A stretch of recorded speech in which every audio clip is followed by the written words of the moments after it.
Well, it's very satisfying to see what Gary Lineker actually says. And what he says is, well, it falls short of an apology, doesn't it?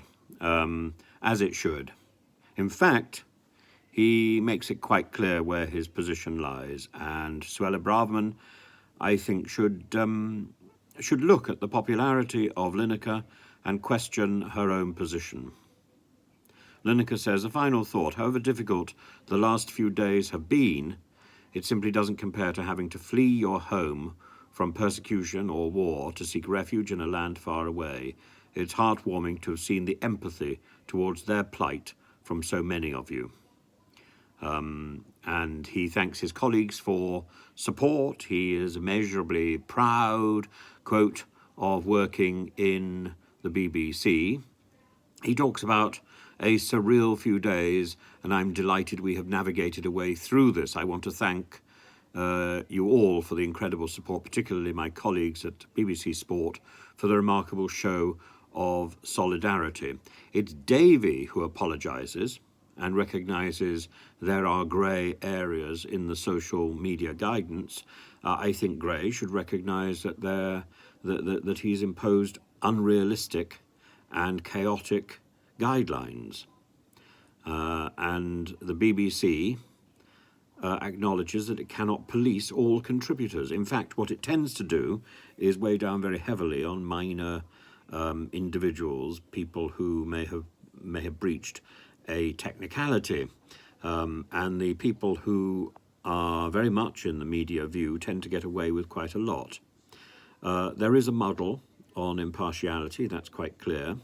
But it's a muddle that is there partly because impartiality is misunderstood. Impartiality is about providing a variety of opinions rather than providing a sanitized opinion. It's about providing a variety.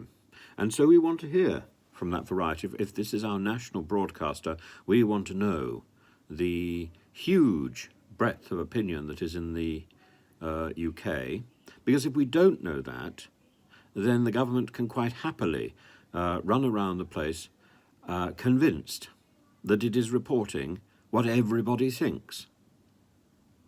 And then it's surprised when at an election it loses. It's surprised by the result. We could say the same sort of thing about the Brexit referendum. If the BBC was genuinely impartial, we would have heard a variety of views and we would have been significantly more prepared for that result. We should not be surprised by our democracy if we have a broadcaster that reflects that democracy. At the moment, the BBC does not.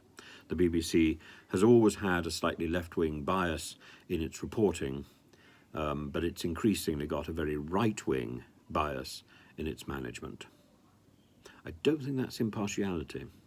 That is stupidity, and it simply asks for future problems. Instead, we should have a management that reflects the work of the BBC, and we should expect that the BBC will as happily question people with a right-wing and with a left-wing bias. There are many BBC reporters who do this, but we often don't hear the result. We need to hear that result. We need to see it in action, not the polished, finished result. We need to see the process.